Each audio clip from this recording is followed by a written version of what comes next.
बात करते हैं रिलेशनशिप्स के बारे में when the price is going to change. अभी तक हम क्या सिचुएशन अज्यूम कर रहे थे कि the price is going to be constant, यानी प्राइस चेंज नहीं हो रही थी। बट अब यहां पे इस सिचुएशन में price is going to fall with the increase in output, यानी आप जैसे जैसे ज्यादा बेचोगे आप प्राइस कम करोगे। अब क्वेश्चन ये आता है कि कोई भी सेलर ये क्यों करता है। सिंपल सा लॉजिक है, आप क्या करते हो, आप डिस्काउंट देने की कोशिश करते हो एक कंज्यूमर को, डिस्काउंट के चक्कर में वो ज्यादा खरीदेगा। सिंपल है, ठीक है। तो रेवेन्यू बढ़ाने के लिए या फिर सेल्स को बढ़ाने के लिए एक सेलर ये करता है।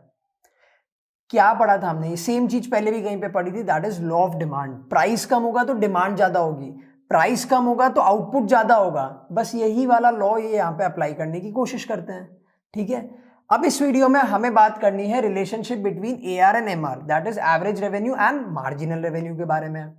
जब पहले वाली सिचुएशन थी when the price was constant, तब हमने देखा था कि AR is equal to MR is equal to price, ठीक है। और कर्व कैसा बना था, straight line parallel to the X axis.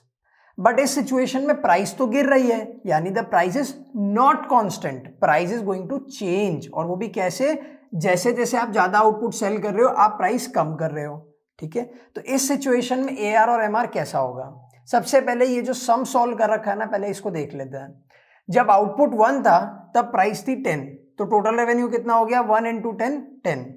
2 units पे प्राइस थोड़ी सी कम हो गई, that is 8 rupees per unit, तो टोटल रेवेन्यू कितना हो गया, 2 इंटू 8 इज 16।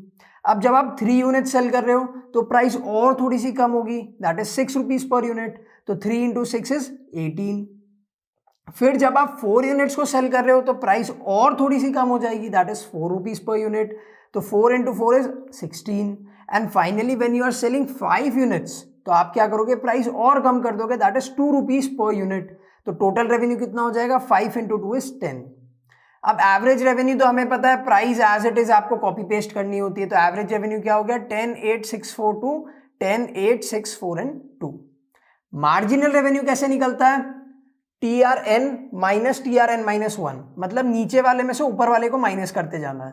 तो 10 माइनस 0 इज 10। अब 10 माइनस 0 क्यों किया, वापस बता रहा हूं, जब हम 0 यूनिट सेल कर रहे होंगे तो हमारा टोटल रेवेन्यू 0 रहा होगा, तो 10 minus 0 is 10, 16 minus 10 is 6, 18 minus 16 is 2, 16 minus 18 is minus 2 and 10 minus 16 is minus 6। अब यहां पे आपको एक चीज नोट करनी है, जैसे जैसे हमारा आउटपुट इंक्रीज हो रहा है, देखो 1 2 3 4 5 आउटपुट तो इंक्रीज हो रहा है, हमारा एवरेज रेवेन्यू गिर रहा है, हमारा एवरेज रेवेन्यू कंटिन्यूअसली गिर रहा है, और हमारा मार्जिनल रेवेन्यू भी कंटिन्यूअसली गिर रहा है, ठीक है। मार्जिनल रेवेन्यू भी कंटिन्यूअसली गिर रहा है, आउटपुट बढ़ेगा तो एवरेज रेवेन्यू भी कम होगा और मार्जिनल रेवेन्यू भी कम होगा। कौन से टाइप का रिलेशनशिप है, there is an negative inverse relation. अब याद करो मैंने आपको क्या बताया था, जब भी नेगेटिव इनवर्स रिलेशन होगा तब हमेशा डाउनवर्ड स्लोपिंग कर्व बनेगा, हमेशा, ठीक है। तो देखो 10 8 6 4 2 एवरेज रेवेन्यू कंटिन्यूअसली गिर रहा है, तो ये आपका बन गया एवरेज रेवेन्यू का कर्व। अब मार्जिनल रेवेन्यू का कर्व बनाते हैं, तो मार्जिनल रेवेन्यू का कर्व बनेगा ऐसे, ठीक है। ये हो गया आपका मार्जिनल रेवेन्यू, ठीक है। अब आप बोलोगे सर ये यहाँ पे ऐसा क्यों। सबसे पहली चीज जो आपको नोट करनी है वो ये है कि एवरेज रेवेन्यू कभी भी 0 नहीं हो सकता है। देखो ये आप नोट कर लो कि average revenue can never be 0, ये चीज आपको नोट करनी है। अब द क्वेश्चन इज व्हाई। मैंने आपको बताया है हमेशा कि average revenue is equal to price, ये आपको पता है, और प्राइस कभी 0 हो सकती है, प्राइस कभी भी 0 नहीं हो सकती है, तो एवरेज रेवेन्यू भी कभी 0 नहीं हो सकता। दूसरी चीज जो आपको जानने की जरूरत है वो ये है कि average revenue can never be negative, average revenue कभी भी नेगेटिव भी नहीं हो सकता है। भाई जब प्राइस 0 ही नहीं होगी तो नेगेटिव कैसे हो सकती है, सिंपल बात है ना। तो एवरेज रेवेन्यू भी 0 भी नहीं हो सकता, नेगेटिव भी नहीं हो सकता है।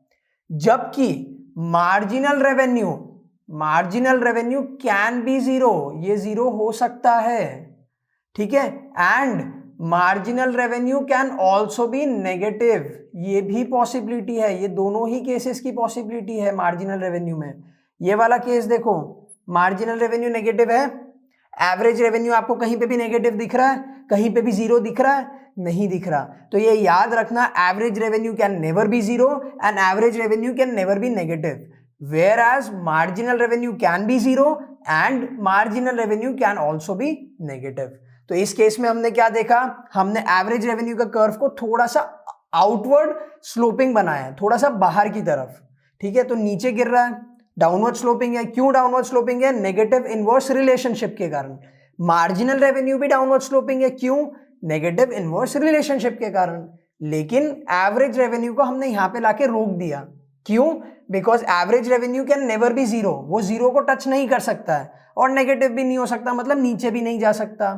Where as marginal revenue can be zero, ये वाला जो पॉइंट है ये जीरो दिखाता है, and it can also be negative, ये वाला जो पॉइंट है ये दिखाता है नेगेटिव मार्जिनल रेवेन्यू।